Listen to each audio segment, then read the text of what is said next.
नहीं रहे। तो फिर आप रामगढ़ विधानसभा में क्या कर रही हैं? आप मैडम एक मिनट मैडम, आपका हक है घूमने का रामगढ़ विधानसभा में। नहीं, क्यों समाज के साथ है मैडम?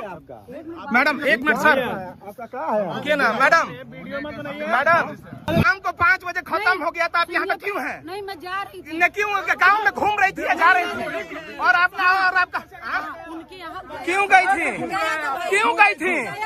क्या आज क्यों गई थी? अघोरी में क्यों घूम रही है?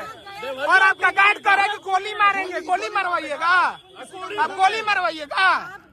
आपका गार्ड कर रहा है गोली मार देंगे, गोली मरवाइएगा। रुकिए ना, कौन पाल जी से आप यहाँ पे हैं क्यों? इस वक्त की सबसे बड़ी खबर आ रही है, दिल्ली में लाल किले के पास एक कार में ब्लास्ट हुआ है और उसमें एक व्यक्ति के मरने की और साथ ही साथ कई लोगों के घायल होने की भी खबर है। उस पर भी बात करेंगे, लेकिन सबसे पहले समझिए, ये वीडियो देखिए। ये वीडियो बिहार की है। बिहार में कल मतदान होना है और किस तरीके से खुलेआम बीजेपी के कार्यकर्ता और बीजेपी की विधायक कैसे पैसे बांट रही हैं, प्रलोभन दे रही हैं। तो देखिए, आपको समझना होगा, जो तेजस्वी यादव, पवन खेरा लगातार वोट चोरी का आरोप लगा रहे हैं कि बिहार में अमित शाह जो है बड़े बड़े अधिकारियों से होटल में मिल रहे हैं। इतना ही नहीं, खुलेआम देखिए कैसे आचार संहिता लग चुकी है, लेकिन उसके बावजूद भी लगातार बीजेपी के लोग नोट बांट रहे हैं। तो आपको समझना होगा कि लोकतंत्र को किस तरीके से चुराया जा रहा है। तो इसी पर बात करेंगे। देखिए, बिहार में प्रचार खत्म होने के बाद वोटिंग के ठीक पहले बीजेपी समर्थक विधायक पूजा पाल रामगढ़ विधानसभा में चुनाव प्रचार कर रही हैं। विरोध करने पर मोबाइल छीन रही है। चुनाव आयोग अगर जिंदा है तो इन पर कार्रवाई करें।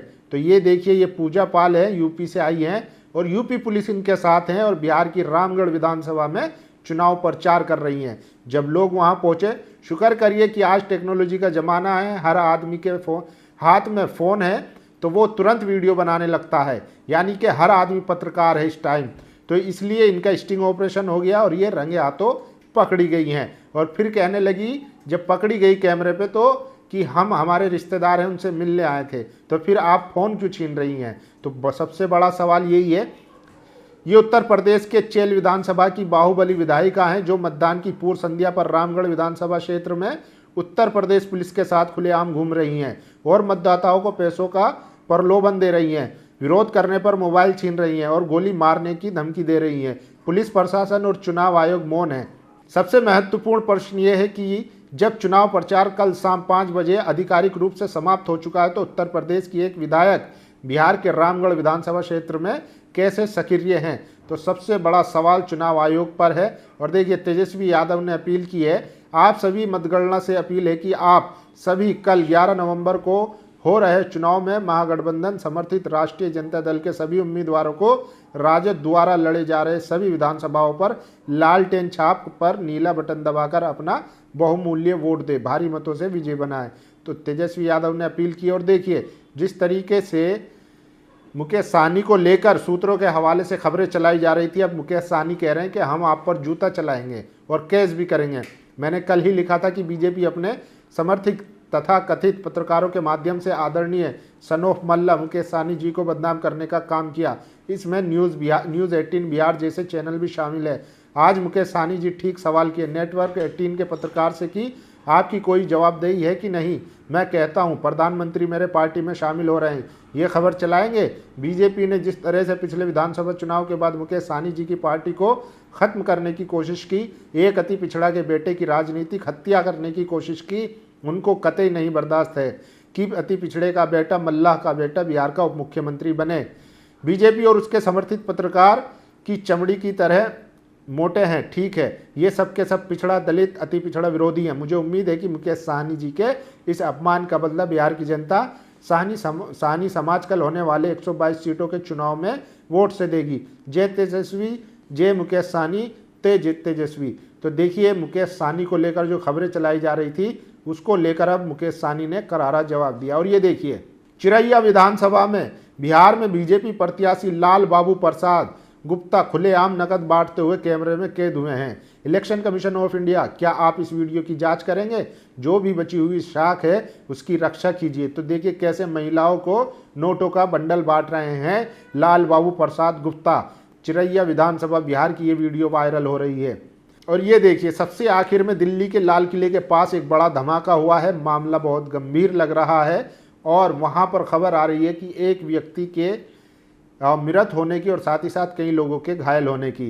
दरअसल वहाँ पर पार्किंग में एक कार खड़ी थी जिसमें ब्लास्ट हुआ, उसके बाद उसकी आसपास की कार में भी आग लग गई और कई गाड़ियां जलकर राख हो गई है। तो ये सबसे बड़ी खबर है। आप सोचिए, फरीदाबाद में RDX पकड़ा जाता है, दिल्ली में ब्लास्ट हो रहा है, लेकिन पूरी और दिल्ली में गैस चैम्बर बना हुआ है, पोल्यूशन इतना हाई है, AQI 700 प्लस जा रहा है, लेकिन ट्रिपल इंजन की सरकार आप सोचिए बिहार में वोट चोरी करने पर लगी हुई है।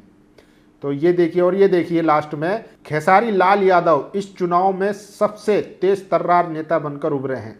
आप सोचिए, उन्हीं के सहपाठी, उन्हीं के कलीग जो भोजपुरी फिल्म में इनके साथ काम करते थे, उन्होंने किस हद तक इनको बेइज्जत और अपमान करने का काम किया, झूठी अफवाहें की, क्या क्या नहीं कहा, लेकिन उसके बावजूद भी जिस तरीके से खेसारी लाल ने उनको जवाब दिया है वो देखने लायक है।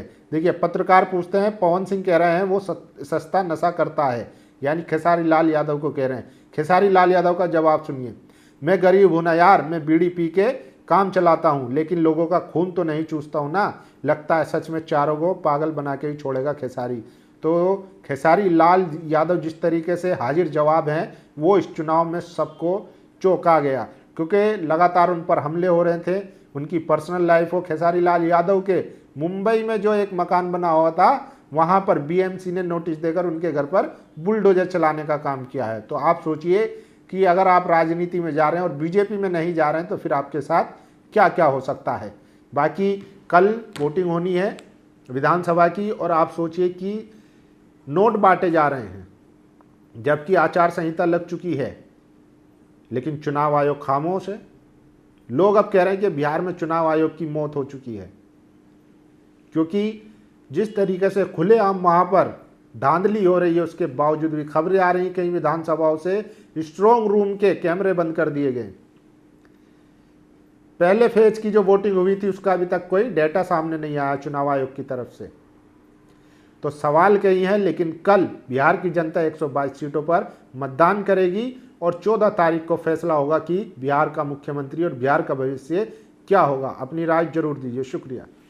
नेशनल दस्तक की आपसे गुजारिश है कि अगर इसको बचाना चाहते हैं तो नेशनल दस्तक को सब्सक्राइब करने के लिए रेड कलर के सब्सक्राइब बटन को दबाएं, फिर बेल आइकन की घंटी दबाएं। नेशनल दस्तक को बचाने के लिए बहुत जरूरी है कि हर खबर को शेयर करें, लाइक करें, कमेंट जरूर करें।